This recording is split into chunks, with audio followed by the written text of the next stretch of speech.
Assalamualaikum warahmatullahi wabarakatuh. Salam sejahtera untuk semua.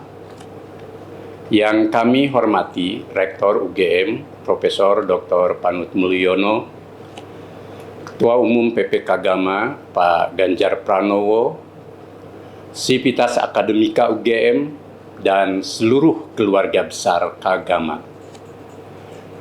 Sungguh merupakan suatu kehormatan bagi saya diminta menjadi bagian dari acara Syawalan Keluarga UGM dan Kagama pada hari ini.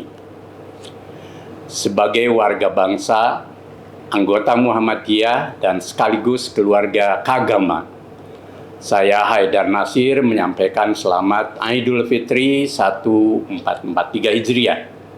Mohon maaf lahir dan batin.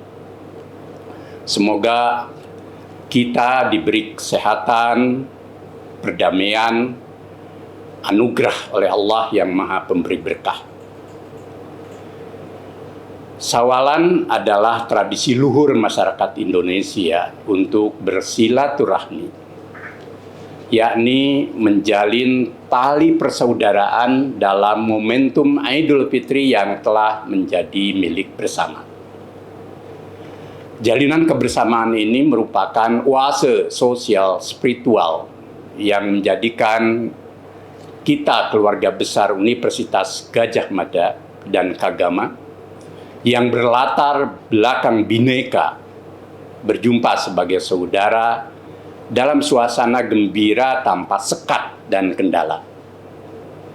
Satu sama lain diikat oleh perasaan satu alma mater yang terus bertumbuh menjadi lekat dalam ikatan bersaudara sebagai insan sebangsa. Mengikat tali persaudaraan yang melintas itulah sesungguhnya esensi dari makna syawalan atau silaturahmi dalam momentum Idul Fitri.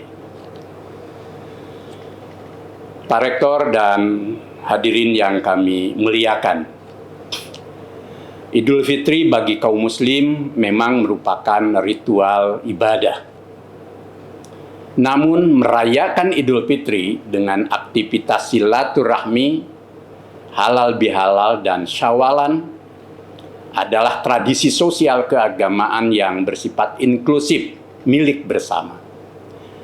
Tradisi baik berfungsi sebagai kanal sosial di dalam memupuk persaudaraan, kebersamaan, dan persatuan antar komponen bangsa yang melintas batas. Seperti kanopi tempat berteduh seluruh anak negeri di dalam suasana damai yang penuh arti.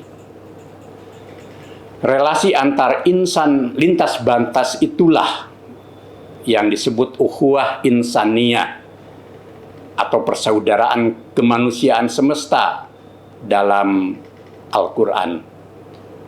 Ya ayuhan nasu inna khalaqnakum min dzakari wa unsa wa ja'alnakum syu'uban wa qabaila lita'arafu inna akramakum indallahi atqakum innallaha alimun khabir. Artinya, wahai manusia, sungguh kami telah menciptakan kamu dari seorang laki-laki dan seorang perempuan. Kemudian kami jadikan kamu berbangsa-bangsa dan bersuku-suku agar kamu saling mengenal. Sesungguhnya yang paling mulia di antara kamu di sisi Allah ialah orang yang paling bertakwa. Sungguh Allah Maha Mengetahui, Maha Teliti. Pada posisi inilah agama sejatinya membawa pesan luhur tentang khazanah hubungan antara manusia yang melintas batas. Bahwa hidup manusia dalam keragaman agama, ras, suku, bangsa, dan golongan pada dasarnya bersaudara. Agama membawa pesan mulia bagi seluruh umat manusia agar hidup damai, toleran, selamat, dan bahagia dalam kebersamaan. Satu sama lain saling memerlukan selaku insan yang dimuliakan Tuhan dalam martabat yang tinggi. Istilah Al-Quran, fi ahsani taqwim. Keberbedaan jangan menjadi benih retak fobia, dan saling bermusuhan yang ujungnya merugikan kehidupan bersama seluruh umat manusia. Bila atas nama agama saling bermusuhan, maka alangkah mulianya di hari yang berbahagia ini kita menghayati kembali keberagamaan yang hanif atau lurus dan autentik, yang membawa damai dan toleran. Sama halnya bila atas nama egoisme bangsa, ras, suku, dan golongan menjadikan hidup antar sesama manusia menjadi saling berlawanan hingga terjadi perang, maka semua pihak penting bertanya, apa sebenarnya hakikat dan tujuan manusia hidup dengan segala interaksi sosialnya di muka bumi ini, hidup bersama di bumi yang sama. Karena itu mari kita rawat mozaik persaudaraan lintas batas ini dengan ikhtiar kolektif yang positif untuk terus menumbuhkan sikap saling mengenal, memahami, mengasihi, toleransi, empati, peduli, dan berbagi antar kita, agar semua nilai utama itu menjadi daya hidup dan perangi utama bangsa Indonesia, seraya merekat kembali segala hal yang retak, putus dan rusak, tanpa saling menyalahkan dan menghujat dengan perasaan merasa paling benar sendiri. Sebagaimana pesan luhur Nabi di dalam sabdanya, laisal wasilu bil mukafi walakinal wasilul ladzi idza qata'at rahimuhu wasalahu. Artinya silaturahmi atau sawalan bersilaturahmi ini bukanlah sekadar saling membalas kebaikan dengan kebaikan, menyambung yang sudah tersambung, tetapi kita menjalin hubungan baik, menyambung kembali ketika ada saudara kita memutuskan tali persaudaraan dengan kita untuk kita sambung kembali. Pak Rektor, Ketua Umum Kagama, Keluarga Besar Kagama, Sivitas Akademika, dan Keluarga Besar Universitas Gadjah Mada yang kami muliakan. Syawalan terkait dengan perayaan Idul Fitri, yakni hari raya berbuka puasa. Setelah 1 bulan insan manusia muslim berpuasa, maka pada tanggal 1 Syawal diharuskan berbuka dan dilarang berpuasa. Puasa atau saum artinya al-imsak, yakni menahan diri. Ibadah puasa sesungguhnya juga diajarkan oleh setiap agama. Ritual puasa tentu satu sama lain berbeda dari agama yang satu dengan agama yang lain. Tetapi spirit dasarnya sama, yakni ajaran pengendalian diri. Menahan atau mengendalikan diri dari hawa nafsu. Simbolnya secara verbal menahan diri dari makan, minum, dan pemenuhan nafsu biologis yang pada dasarnya wajar sebagai kebutuhan alami manusia. Tetapi hakikatnya ialah pengendalian diri dari segala kepentingan dunia agar dalam pemenuhannya bersifat tengahan dan secukupnya, halal dan tidak berlebihan. Urusan dunia seperti makan, sandang, papan, kekayaan, jabatan, dan segala aktivitas manusia di dunia haruslah ditunaikan dengan baik dan membawa kebaikan bagi kehidupan diri kita, keluarga kita, dan lingkungan tempat kita berada. Urusan dunia yang bersifat indrawi atau fisik menjadi bagian dari kebutuhan hidup manusia, tetapi jangan membuat manusia lupa diri dari beribadah, dari bertuhan, dan pemenuhan kebutuhan integratif yang bersifat sosial dan ruhania. Dunia jangan terputus dari akhirat bagi kaum beriman dan beragama. Apalagi dengan urusan dunia, manusia lalu jatuh diri pada keburukan dan merusak kehidupan. Sebagian orang ada yang memberhalakan dan menuhankan hawa nafsunya, sadar atau tidak sadar. Kata sufi terbesar Jalaluddin Rumi, hawa nafsu itu ibarat induk dari semua berhala. Maka bagaimana kita mengendalikan hawa nafsu duniawi, harta tahta, dan segala pesona agar kita secukupnya dan tidak tamak yang tak berkesudahan. Nabi memberi ilustrasi manusia yang berlebihan atau tamak tentang dunia itu ibarat orang yang meminta gunung emas. Setelah diberi gunung emas yang satu, dia minta gunung emas yang kedua. Dan setelah diberinya kembali, dia minta gunung emas yang ketiga. Dan setelah diberi, tak pernah puas sampai ajal memutuskannya. Ketamakan dan kerakusan inilah sumber dari masalah kehidupan. Manusia akhirnya saling berebut dunia dan saling memangsa satu sama lain dalam hukum homo homini lupus. Alam milik bersama pun dikuras habis demi memenuhi hasrat dan keuntungan yang berlebih. Perilaku manusia yang melampaui batas inilah yang diilustrasikan dalam Al-Quran secara empirik. Doharul fasad bil barri wal bahri bima kasabat aydin nas. Yudiqahum ba'dalladhi amilu la'allahum yarji'un. Artinya telah tampak kerusakan di darat dan di laut disebabkan karena perbuatan tangan manusia. Allah menghendaki agar mereka merasakan sebagian dari akibat perbuatan mereka, agar mereka kembali ke jalan yang benar. Ketika saat ini dunia dilanda ancaman perang dan perubahan iklim global, salah satu sumber utamanya ialah ulah perbuatan manusia secara individual, kolektif, dan sistem yang melampaui batas.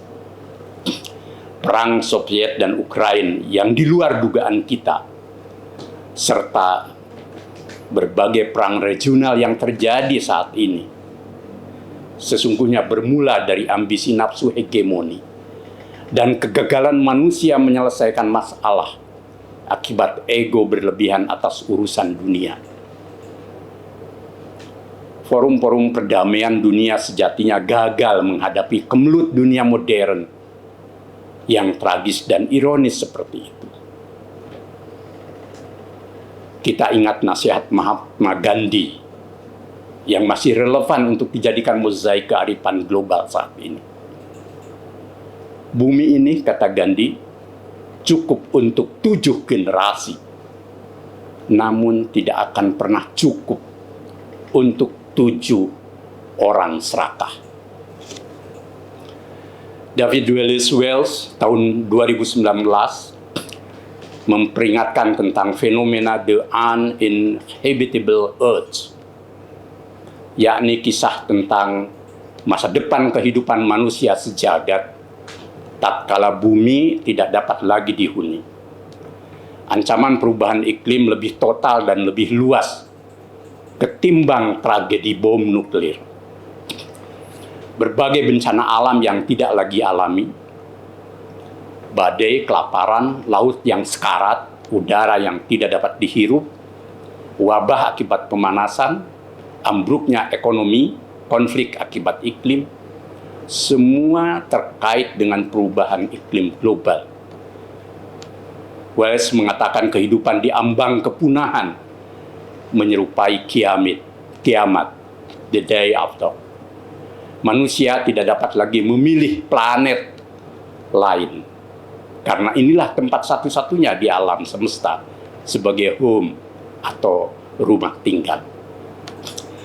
Bahkan Elizabeth Kohler tahun 2014 mengungkap fakta tentang the Sick Extinction, suatu tragedi kepunahan dahsyat, episode ke-6 dari ratusan jenis hewan dan spesies yang hilang, yang menjadi penanda kehancuran habitat alam dalam 1 abad terakhir.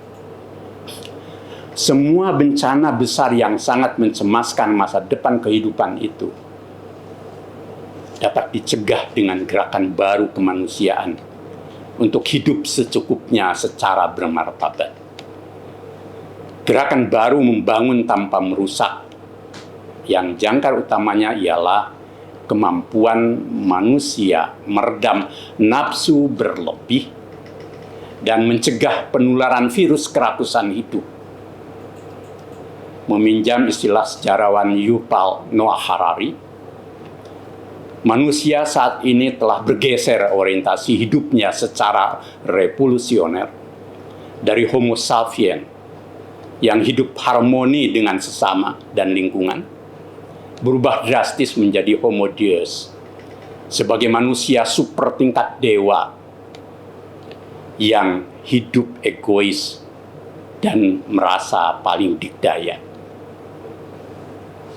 Kami percaya mayoritas warga dan elit bangsa di negeri ini memiliki hidup, pandangan hidup, dan sikap hidup yang lurus, secukupnya, dan bermartabat mulia.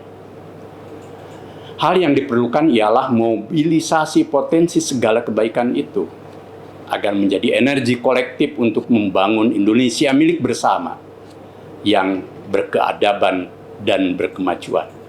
Disinilah pentingnya Sawalan merawat nilai bersama yang membangun tanpa merusak kehidupan seperti itu.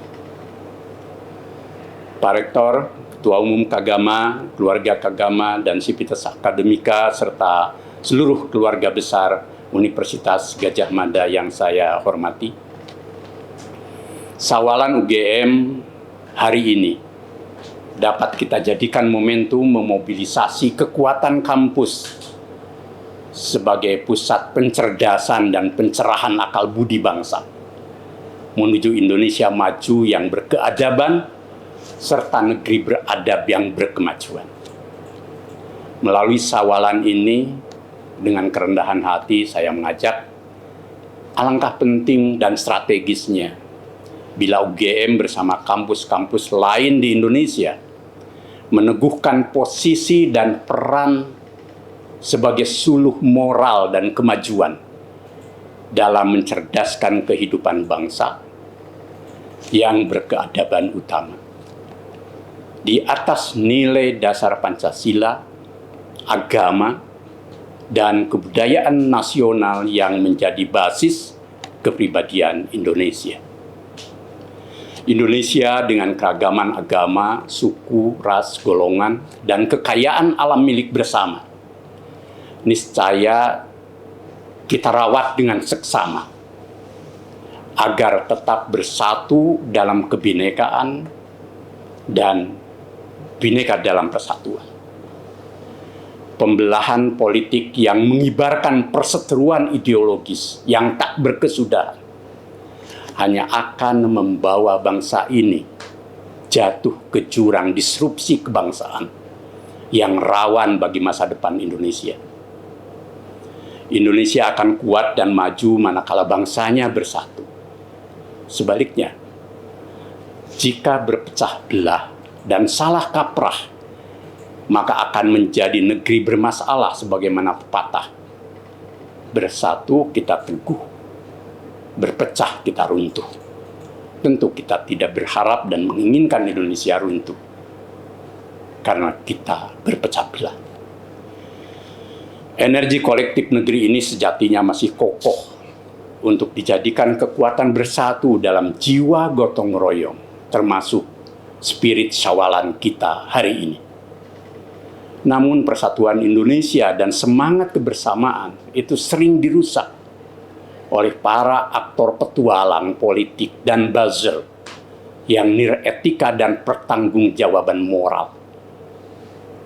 Politik hanya menjadi urusan kapital kekuasaan minus kenegarawanan untuk mengembangkan nilai-nilai, ide-ide, dan orientasi public good yang melekat dengan visi keindonesiaan yang menyatukan, mendamaikan, dan memajukan.